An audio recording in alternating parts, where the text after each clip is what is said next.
In this video, we're going to talk about how to do a difference in means test, or a t-test, which says I have two different sets of data that I want to look at, and we want to know is there something different here? Is there something statistically different between the two of them? So to get started, what I'd like to make sure that you have is data analysis tool pack added in. To add that, you can go to File, down to Options. In Options, click on the add-ins. Down at the bottom, you'll see Manage Excel Add-ins. Click Go. Make sure Analysis Tool Pack is clicked. Click OK. At that point, you should have Data Analysis Tool Pack now on your main screen so that you can work on it.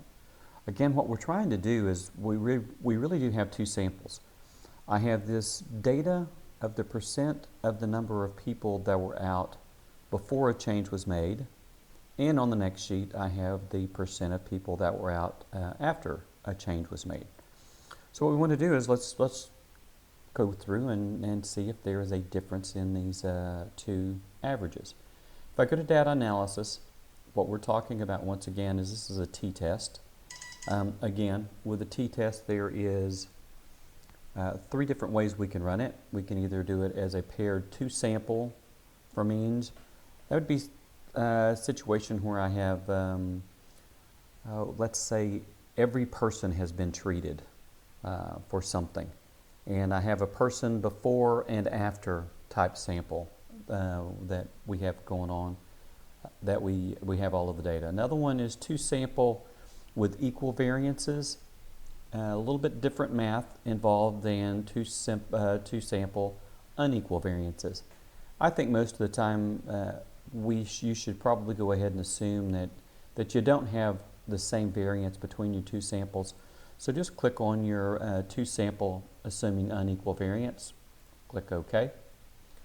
We'll pop up a little wizard for you. It says, what data do you want to talk about as your first variable? If I click on this and I just come to my before, I'm going to go left click and drag all of my data. Same thing here, except now I'm going to go to what happened afterwards. So I'm going to left click and drag for what happened afterwards.